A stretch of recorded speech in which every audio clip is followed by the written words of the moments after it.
여러분, 에베소서 하면 어떤 생각이 드십니까? 에베소서. 예전에 성경 퀴즈 대회 같은 것을 해보면 넌센스 문제로 신혼부부가 제일 좋아하는 성경책이 무슨 책이다? 에베소서다. 왜? 에베소서. 에베소서. 그래서 이제 에베소서를 읽어가지고 애를 딱 뵀어요. 그러면 이제 어떻게 잘 나와야 되잖아요. 뭘 읽어요? 출애굽기 이렇게 읽는 거예요. 그래서 애가 잘 이제 나와가지고 애기를 켜다보면 우리 아가 하면서 아가서를 읽는. 죄송합니다. 저 코로나 때문에 지금 아직. 우리는 앞으로 1, 2월 동안 에베소서를 집중적으로 배우고자 합니다. 여러분, 에베소서는요, 우리가 믿는 이 기독교 핵심적인 진리와 가치들이 너무나도 가득 담겨 있는 보물 중에 보물이에요. 저는 에베소서 제일 좋아해요. 바울의 서신서 중에서 너무 좋아합니다. 스케일이 달라요. 바울이 이 에베소서를 쓰는 이 마음가짐이 다릅니다. 중간중간에 기도가 있고 찬송이 있고 정말 얼마나 힘있고 웅장하고 뜨거운지 모릅니다. 하나님은 이 에베소서 말씀을 통해서 교회를 얼마나 귀하게 여기시고 교회를 향한 위대하고 원대한 꿈을, 비전을 가지고 있는지 보여주세요. 저는 성도님들이 다른 책을 몰라도 에베소서만큼은 잘 알아야 한다고 믿습니다. 왜냐하면 에베소서는 중요한 몇 가지 특징들이 있는데, 첫 번째는요, 우리가 누군지를 보여줘요. 성도의 정체성을 가장 명쾌하게 알려줘요. 그리고 우리가 믿는 우리 주 예수 그리스도, 예수님께서 얼마나 영광스러운 분이신지를 알려주죠. 그리고 정말 세상으로부터 때로는 조롱받지만 교회가 얼마나 위대한 공동체인지, 교회의 꿈과 비전이 무엇인지를 가장 선명하게 알려주는 책이 바로 에베소서다. 이렇게 중요한 책이 에베소서인데, 하지만 이해하기가 좀 쉽지가 않아요. 이해하기가 쉽지가 않아. 왜냐하면 너무 스케일이 커요. 너무 스케일이 커. 그러니까 우주 만물의 통일, 보지만 잘 모르겠어요. 무슨 말이에요? 하나님의 새 인류, 무슨 말이에요 이게? 차차 이제 쉽게 제가 설명을 할 거지만 이게 주제인데, 왜? 스케일이 너무 커요. 하지만 차차 우리가 배우다 보면 이제 그래서 저런 표현을 쓴 거구나 라는 것을 알게 될 거예요. 저는 성도님들이 에베소서 말씀을 정확하게 딱 배우게 되면 여러분의 인생이 달라질 거라고 믿습니다. 여러분의 가치관이 달라질 거예요. 세계관이 달라질 거예요. 내가 살 이유가 있구나. 내가 이렇게 살아야 되겠구나. 그렇게 여러분 분명한 목적과 분명한 비전을 발견하게 될 것입니다. 오늘은 첫 번째 시간으로서 우리 에베소서를 배우려면요, 에베소 도시를 먼저 이해하지 않으면 이게 에베소서를 전체적으로 이해하기가 쉽지가 않아요. 그래서 우리는 오늘 에베소 도시를 먼저 좀 살펴볼 텐데, 저는 오늘 여러분을 2000년 전 에베소로 안내할 겁니다. 저와 함께 터키 여행을 한다고 생각하고 편안하게 여러분 좀 임해 주시면 좋겠는데요. 에베소서 도시의 특징을 몇 가지 좀 말씀드리면 한 3가지 정도를 제가 좀 정리를 해봤어요. 첫 번째는요, 에베소라는 도시는 상업과 무역이 발달했어요. 로마 제국 속국 중에서 최대의 항구 도시였어요. 지도를 한번 잠깐 보면 딱 그렇게 보여요. 여러분, 터키가 소아시아입니다. 아시아를 말할 때 성경의 아시아는 터키를 말하는 거예요. 터키를 그렇게 알면 되고요. 여러분, 저기 중간에 에게해라고 되어 있는 저기가 그리스죠. 저기가 마게도냐라고 그러죠. 왼쪽은 로마는 로마고, 그 다음에 이제 지중해가 있고. 그런데 여러분, 에베소는 저 중심에 있어요. 그러니까 육상과 해상에 딱 만나는 점이 있으니까 무역과 상업이 엄청나게 발달한 도시입니다. 그리고 중요한 거는요, 이 도시에는요, 아데미 신전이 있어요. 아데미. 세계사 책에 보면 아르테미스 신전이라고 그러는데, 이 신전을 비롯한 각종 신전, 제우스, 아데미 여신, 모든 여신들의 성지예요. 그러니까 성기순례 하는 곳이에요. 저기는 수많은 사람들이 모이는 곳이 에베소입니다. 관광하고 막 그러는 곳이에요. 여러분, 아데미 신전, 이 아데미라는 말이 성경에도 많이 나오기 때문에 이 아데미 여신이 이제 저렇게 생겼어요. 저렇게 생겼는데 가슴이 많으세요. 두 개만 있어도 되는데 이렇게 많으세요. 이렇게 많아요. 그러니까 딱 풍녀의 여신, 다산의 여신이에요. 그러니까 저게 이제 기념품인데 저걸 딱 가지고 섬기면은 막 애기도 잘 낳고 돈도 잘 벌고 그렇게 믿고 있는 일종의 부족 같은 그 여신인데, 이 남아있는 신전터가 에베소에 있는데 지금은 저 기둥 하나밖에 없어. 저렇게 없는데 저것을 복원에 다 떼갔어요. 여러분, 제가 저 기둥을 어디서 봤냐면 대형박물관에서도 봤고, 그 다음에 저기 그 성소피아 성당에 가보니까 기둥들 다 빼가지고 자기들 박아놨어요. 했는데 저걸 복원해서 만들어 보면 저런 모습이에요. 실제로 학자들이 연구를 해보면 그 다음 그림을 보면 저렇게 되어 있을 것이다. 저 안쪽에는 큰 신상이 있고, 그 다음에 큰 기둥들이 스트럭처가 있고, 마켓플레이스 시장이 있고, 그래서 사람이 저렇게 작아요. 그러니까 아테네에 가보면 파르테논 신전이 있는데 그게 유네스코 등재 1호 유물인데 그것보다 2배에서 4배나 커요. 어마어마한 세계 7대 불가사의 중에 하나가 이 아데미 신전입니다. 그게 에베소가 있는 거예요. 그러니까 수많은 순례객들이 오고 기념품도 팔고 완전히 돈벌이하고 큰 도시입니다. 오늘날에도 유적들이 그대로 남아 있는데요. 제가 그 유적들 잠깐 제가 좀 찍었거든요. 여러분, 제가 한 6년, 7년 전에 에베소를 갔을 때입니다. 한번 보시죠. 여기는 지금 에베소입니다. 에베소인데요. 여러분, 저게 많은 신전들이 이렇게 보이고 있습니다. 지금 저는 지금 에베소에 와 있습니다. 자, 여러분, 여기가 에베소의 아데미를 섬기는 신전들입니다. 병원이고요. 저기 신전입니다. 여러분, 이 에베소 이 신전 내려가는 이 길에서 디모데가 순교당하는 그 현장이 있습니다. 그래서 어딘지는 정확하게 모르지만 여러분, 그렇습니다. 여러분, 여기 보시면 이 월계관을 들고 있는 니케 여신이 여기에 있습니다. 월계관을 들고 있는 니케 여신. 이 니케에서 나이키가 파생된 것입니다. 우리는 지금 에베소에 있는 신전들을 내려가고 있습니다. 그러니까 온갖 신들을 모시고 있죠. 아까 좀 니케 여신이 있는데 니케를 영어식으로 발음하면 나이키가 되죠. 그 니케 여신의 이 날개 모양, 바람으로 휙 하는 이 모양, 이 수시 하는 이 모양을 본떠서 로고가 만들어진 거예요. 그러니까 그런 정신적인 산물이 바로 저것입니다. 근데 우리가 에베소 여기를 좀 알아야 되는 이유는, 중요한 것은 바울이 에베소를 아시아 전도 중심지로 선택했다는 거예요. 바울이 와서 보니까 이 도시가 장난이 아닌 거예요. 수많은 사람들이 왔다 가고 있어요.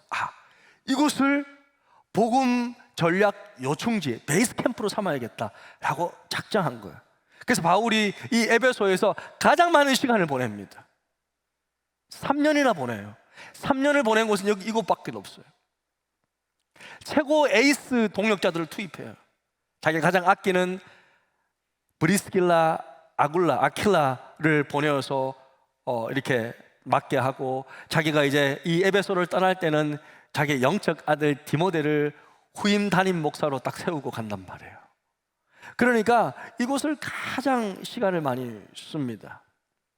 그래서 바울이 그래서 에베소에 딱 갔었을 때 이제 조금 사도행전 19장에 보면요, 재밌는 이야기들이 딱 펼쳐지는데, 성경의 직접적인 기록들을 보면 에베소에서 전도하려고 딱 보니까 예수 믿는 사람들 중에서 좀 이상한 사람들이 있는 거예요.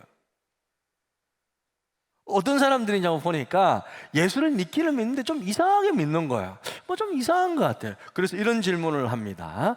자, 19장 2절인데 바울이 이르되 너희가 믿을 때 성령을 받았느냐? 성령 받았어요? 이르되 아니다, 우리는 성령이 계심을 듣지 못했는데요. 바울이 이르되 무슨 세례를 받았어요? 요한의 세례요. 그러니까 이 말을 들으니까 바울이 너무 어이가 없는 거예요. 예수를 믿는데 성령을 모른다? 옳게 믿는 게 아니잖아요. 이런 사람들이 있는 거예요. 그래서 다시 복음 전해줍니다. 세례를 줍니다. 그리고 안수했어요. 그러니까 어떻게? 성령이 임하는 거예요. 사도행전 19장 6, 7절에 보니까 같이 한번 읽겠습니다. 바울이 그들에게 안수하며 성령이 그들에게 임하심으로 방언도 하고 예언도 하니 모두 12사람쯤 되니라. 할렐루야. 그렇습니다. 말씀을 제대로 가르치고 그 위에 그들에게 안수를 하니까 성령이 임합니다. 은사를 받아요. 방언이 터집니다. 예언이 되져요. 그런 신실한 성령 충만한 12명의 제자가 딱 생기게 된 거예요. 12명이 생기면 힘을 얻습니다. 할렐루야. 그때부터 사도 바울이 이제 회당에 가서 열심히 더 복음을 가르치는 거예요. 저도 미국에서 교회 개척할 때 정말 헌신된 사람 많이 필요 없어요. 12명이 딱 있으니까. 성도 교회에 수많은 사람이 있지만요, 정말 헌신된 사람 12명만 있으면 힘을 받아요. 네, 목회자가 힘을 얻습니다. 자, 그렇게 하면서 좀 목회가 자신감이 생기는데 바울도 그랬던 거예요. 그러니까 담대하게 에베소에 있는 처음에는 회당으로 갔어요. 그러니까 바울은요, 항상 도시를 갈 때 회당을 갑니다. 회당이라는 것은 유대인들이 모이는 공동체예요. 안식일마다 일주일에 한 번 모이는 거죠. 그 안식 회당에서 그가 이제 복음을 전하는데 보니까 반대가 너무 심한 거예요. 그래서 안 되겠다 싶어서 제자들을 따로 불러다가 두란노 소원이라는 곳에서 2년 동안 집중적으로 말씀을 가르치는데요. 자, 8, 9절 보면 바울이 해당에 들어가 석 달 동안 담대히 하나님 나라에 관하여 강론하며 권면하되 어떤 사람들은 마음이 굳어 순종하지 않고 무리 앞에서 이 도를 비방하거늘 바울이 그들을 떠나 제자들을 따라 싸우고 두란노 소원에서, 서점 아닙니다. 기독교 책방 아니에요. 두란노 소원에서 날마다 강론하니라. 자, 두란노 소원이 뭐냐면, 여러분, 두란노라는 것은요, 지역 이름이 아니라 사람 이름이에요. 두란노라는 유명한 철학자 이름이에요. 그러니까 두란노 소원이라는 것은 강이동을 말하는 거예요. 뭐 호암 아트홀 이런 거 들어보셨죠? 호암이라는 이름을 본따서 홀을 만든 거예요. 그런 것처럼 두란노 소원이라는 것은 렉처 홀이에요. 티라누스. 그러니까 두란노라는 이름의 강이동에 바울이 빌린 거예요. 그래서 집중적으로 거기에서 말씀을 전했는데, 이 책을 보니까, 제가 연구를 해보니까 이 두란노 소원에는 책이 많았어요. 근데 에베소에 책 많은 곳은 셀수스 도서관 하나밖에 없거든요. 어디냐면요, 한번 잠깐만 보여주시면 저기예요. 에베소의 가장 유명한 건물인데 아마 터키 여행 가신 분들은 보셨을 거예요. 저기가 바로 셀수스 도서관이에요. 네. 잠깐 한번 영상 한번 보여주시겠습니까? 여러분, 여기는 터키 에베소입니다. 에베소에서 가장 유명한 건물인 셀수스 도서관 앞에 제가 와 있습니다. 여러분, 이곳이 셀수스 도서관 근처가 두란노 소원이 지어진 곳으로, 사도 바울이 3차 전도 여행 때 이곳에서 3년간 가르치며 제자를 양성했던 그런 의미 있고 뜻깊은 장소가 이 에베소에 있는 셀수스 도서관 앞입니다. 여러분, 전경을 한번 잠깐 보시겠습니다. 자, 여러분, 이게 동네 사람들 엄청 많습니다. 위요. 저 위쪽으로 보면 이쪽으로 쭉 내려오는 이 길이 여러분, 그 아데미 신전을 예배하기 위해서 쭉 내려오는 장소인데, 이때 안타깝게도 디모데가 목회하면서 그 성도들이 이렇게 신전 앞에서 같이 이렇게 따라가는 것을 보고 이렇게 비난하다가 돌에 맞아서 순교했던 그 장소가 바로 이 에베소이기도 합니다. 여러분, 에베소 두란노 앞에서 강신성입니다. 강신성입니다. 예, 여러분, 저 아까 그 셀수스 도서관 그 안에 있는 두란노 소원 강의당에서 사도 바울은, 여러분, 고전을 보면요 5시간씩 매일 빌렸어요. 오전 11시부터 오후 4시까지. 사실 이때는 중동 지역에서요 점심 먹고 낮잠 자는 시간이에요. 아무도 안 나. 그러니까 빌릴 수 있었던 거예요. 회당은요 일주일에 한 번 모이잖아요. 하지만 저기 셀수도 매일 모일 수 있는 거예요. 그러니까 날마다 그곳에 모였다 그래요. 날마다 그곳에서 5시간씩 집중적으로 말씀을 가르치기 시작해요. 그러니까 에베소는 사람들이 많이 오잖아요. 그럼 저 셀수스 도서관을 지나간단 말이에요. 그 사람들이 왔다가 이제 사도 바울이 기독교에 대한 도를 강의한대 라고 하면서 한 번씩 사람들이 들어가서 들어본 거예요. 그러니까 수많은 사람들이 말씀을 듣게 되는 거예요. 그러니까 저기 두란노 소원이 모든 유럽과 아시아의 복음을 전하는 핵심 핵심 선교 센터가 됐던 거예요. 집중적으로 말씀을 전한 거예요. 그러니까 성경은 이렇게 말하고 있습니다. 9절에 다시 보면 두란노 서원에서 날마다 강론하니라. 하루에 5시간씩 2년 동안. 그러니까 사람들이 막 오잖아요. 2해 동안 이같이 하니 아시아에 있는 자는 다 이게 놀러 오는 데니까 아시아에 있는 자는 유대인이나 헬라인이나 다 주의 말씀을 듣더라. 할렐루야. 그렇게 된 거예요. 놀라운 일이 생긴 거예요. 또 두란노 서원에서. 그러니까 바울이 집중했던 사역은 여러분 구제 사역이 아니었어요. 실은 뭐 주일학교 사역이 아니었어요. 그냥 말씀을 전했어요. 그러니까 주구장창 말씀만 전했어요.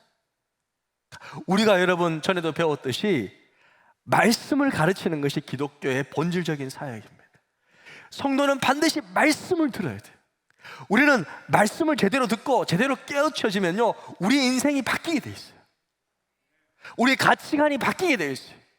우리의 내면의 문제가 해결되게 되어 있습니다. 그러니까 말씀을 들어요. 그러니까 바울이 집중적으로 그러니까요 도시가 바뀌기 시작합니다.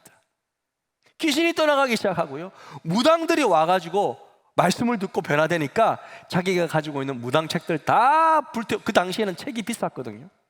그걸 다 불태워서 정말 버려버려요. 19절에 보면 이렇게 말하고 있습니다. 마술을 행하던 많은 사람이 그 책을 모아가지고 와서 모든 사람 앞에서 불사르니 그 책값을 계산한 즉 은 5만이나 되었다. 오늘 아침에 수억 원이나 되었어요. 그런 것들을 다 버렸다. 바울이 말씀을 가르치니까 귀신이 떠나가고 우상을 버리고 무당들이 변화되고 도시 전체가 점점 변화되기 시작하는 거예요. 할렐루야. 저는 봉천동 돌아보면서 무당집들을 봤거든요. 저는 우리 교회가 변화되어서 집중적으로 이제 코로나 이후에 말씀을 전하면 이 동네가 무당들이 무당책들을 버리고 주님께로 돌아올 줄로 믿습니다. 에베소 그 우상의 신전을 섬기던 그 도시에서도 바울이 말씀을 가르치면서 그 도시 자체를 변화시켰듯이 우리 교회도 그렇게 놀라운 변화가 일어날 줄로 믿습니다. 결론적으로 에베소의 사역은 성공적이었어요. 20절에 보니까 이와 같이 주의 말씀이 힘이 있어 흥왕하여 세력을 얻으니라. 할렐루야! 이렇게 성공을 했어요. 그런데 사역에 있어서 이런 성공만 있으면 얼마나 좋겠어요. 아쉽게도 반전도 있었습니다. 이번에는 큰 사건이 한번 터졌어요. 바울이 진짜 죽을 뻔했어요. 무슨 일인가 하니까 원래 아데미 신전 근처에 있는 기념품 가게들이 은세공업장, 아까 아데미 기념품 은으로 만들어가지고 막 팔았단 말이에요. 원래는 잘 팔리고 그들이 부자가 되었어요. 그런데 몇 년 전부터 갑자기 기념품이 안 팔리는 거예요. 우상이 이게 안 팔리는 거야. 아데미 여신상. 왜 안 팔리지? 조사를 했어요. 이 데메드리오라는 사람이 조사를 해보니까 이 바울 때문이다. 바울이 맨날 그냥 하나님에 대해서 설교하면서 가르치는 것이 사람의 손으로 만든 것들은 진짜 신이 아니다라고 가르치는 거예요. 맞잖아요. 진짜 신은 사람의 손으로 만든 신이 진짜 신일 수가 있어요? 신이 사람을 만들어야지. 사도 바울은 바른 말 했어요.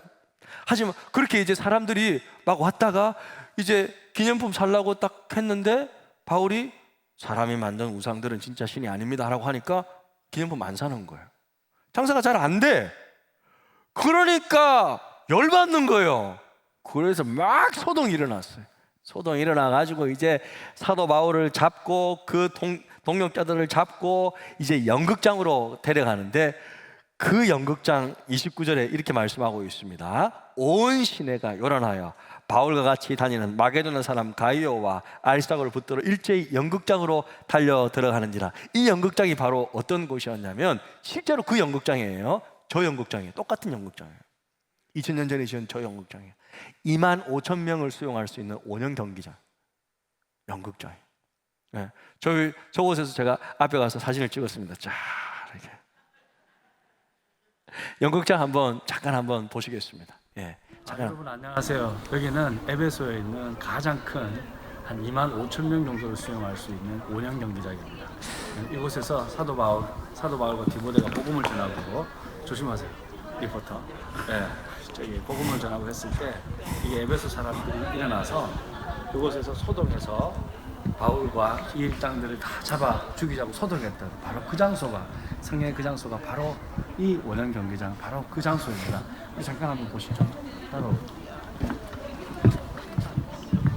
자, 이곳에서 많은 사람들이 소동해서 유대계 사람들을 선동해서 이렇게 기독교를 몰아내고 바울을 이렇게 죽이려고 했다. 그런 장소가 바로 이 원형 경기장에 있습니다. 이곳에서 사람들은 소동했습니다. 자, 엄청나게 큽니다. 저기 2000년 전에 지어졌다는 것 자체가 믿겨지지 않을 정도로 어마어마한 곳인데 저곳에서 사도 바울이 죽을 뻔했던 것입니다. 그래서 원형 경기장에서 진짜 제가 갔다는 뜻이죠. 자, 그렇게 죽을 뻔했지만 가까스로 사도 바울이 탈출해요. 그리고 에베소의 밑에 있는 밀레도까지 도망갑니다.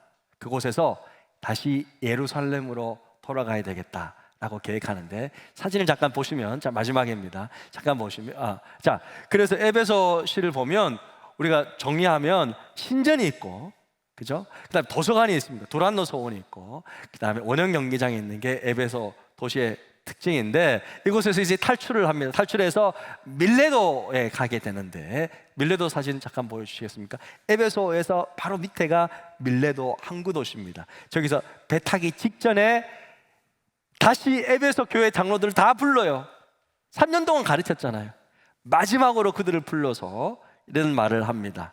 사도행전 20장 17절에서 28절인데, 바울이 밀레도에서 사람들을 에베소로 보내어 교회 장로들을 청하니, 자, 우리 28절을 같이 읽겠습니다. 시작. 여러분은 자기를 위하여 또는 온 양떼를 위하여 삼가라. 성령이 그들 가운데 여러분을 감독자로 삼고 하나님이 자기 피로 사신 교회를 보살피게 하셨느니라. 할렐루야.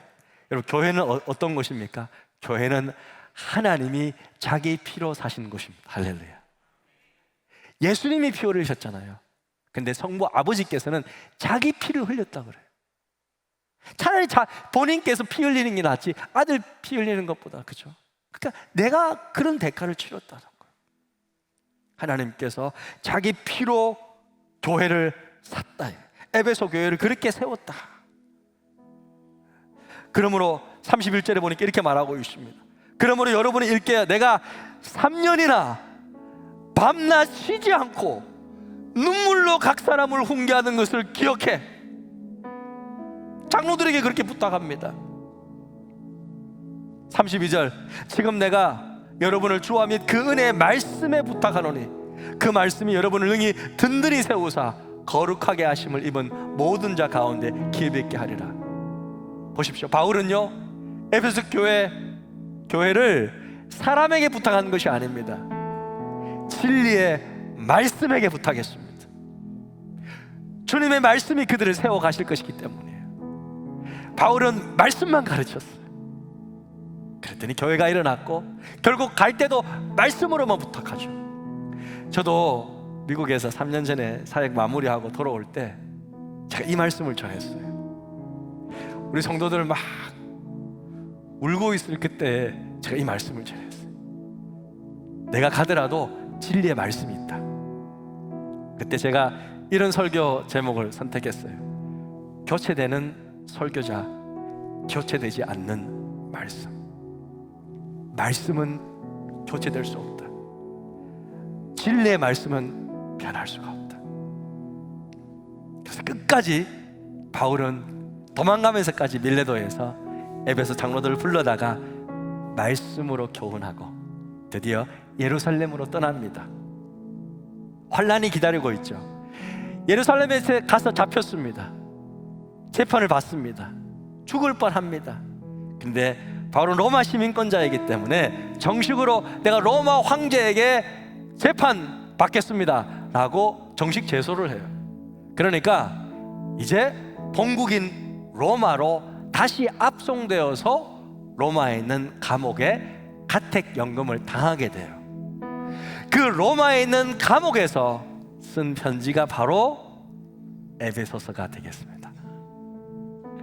여러분, 지금까지 우리 에베소서의 배경이 되는 사도 바울의 모습들을 살펴보았습니다. 결국 여러분, 남는 것은 무엇입니까? 남는 것은 교회고 남는 것은 진리의 말씀입니다. 우리 이 시간 함께 찬양하면서 기도의 자리로 나아갔으면 좋겠는데요. 이 사도 바울의 열정을 한번 또 생각하시면서 우리 이 찬양이 우리의 기도만이 되었으면 좋겠습니다.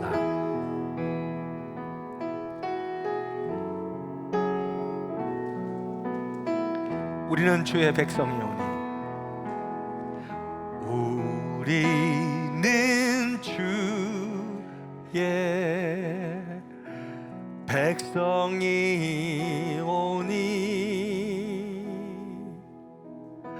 주의 그 큰 일을 선포합니다.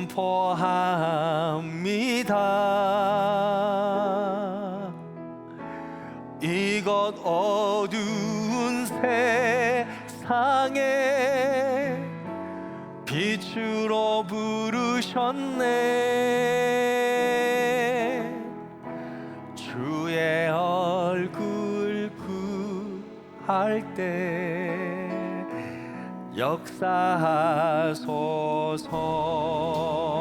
역사하소서.